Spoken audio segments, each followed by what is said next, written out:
Hi, today is May 8th, 2023, and here are my poems for the day. First one is poem number 757 for the year, That Tree.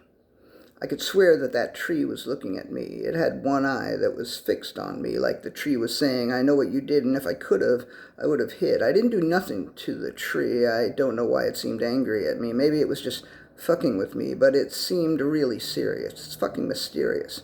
I don't know if I will ever know what was up that tree's ass, but the next time I have the opportunity to sit on that bench in front of that tree, I think I'll pass. Poem number 758, Torn Up. He was torn up inside. It had nothing at all to do with their non-binary nature. In fact, that was one of the things that he was most settled about, and that gave him joy. It felt good. But it did bother him that so many people had so much trouble with their pronouns. Even some they, them people had trouble with their pronouns. He was always polite about it because he was always polite, but inside he was torn up over, should I go off on these motherfuckers for consistently misgendering me, or whether he should just be like, it's all good. He didn't believe in saying it's all good when it wasn't all good, and as far as he was concerned, it was never going to be all good until people got their fucking pronouns right. This little story or poem or whatever the fuck it is isn't over yet. It don't end until people get their fucking pronouns right. Poem number 759, Brahms. I've got two things to say about Johannes Brahms, who was born 190 years ago yesterday. The first thing is, the first movement of his second piano concerto blows me the fuck away every motherfucking time I hear that shit.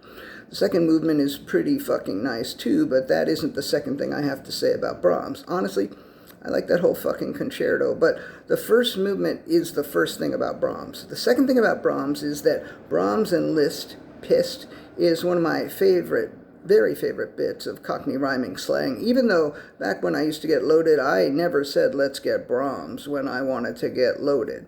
I guess one other thing I have to say about Brahms is that I'm sorry I missed his birthday yesterday. So I guess I had three things to say about Brahms. Poem number 760, John Williams. I'm not the type who likes to meet celebrities or idols or anything like that, but when I saw Star Wars: A New Hope at the Ziegfeld when I was 16, one of the things I loved was the music. And when I first heard Brahms' second piano concerto, I was like, fuck me, that is some John Williams sounding shit right there, which of course it wasn't. John Williams has some Brahms sounding shit is what it is. So if I were to ever meet John Williams, which I wouldn't, I'd probably be like Brahms, am I right? And maybe he'd be like, yeah, you got me. Or maybe he'd be like, no, actually, and then rattle off a bunch of composers that were even bigger influences. Or maybe he'd be like, go fuck yourself. I have no idea what John Williams is like. And the last poem for the day is poem number 761, Miley. I just looked up Cockney rhyming slang because it amuses me so much, and I came across some new ones. If you don't know what it is, what you do is you say the first word of a phrase that rhymes with the actual word you want to say. So one of the new ones I saw was Miley, as in he came down with the Miley, meaning he came down with the coronavirus, because Miley Cyrus, coronavirus. And note that in that example, I wasn't saying he came down with the Miley with the apostrophe in front of the E, which is how some Cockney people say he.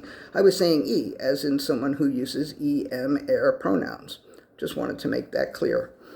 All right, thank you. I appreciate you. New Trout this Thursday, May 11th, 7:30, Club Berlin, 25 Avenue A, 7:30, sharp. I appreciate you.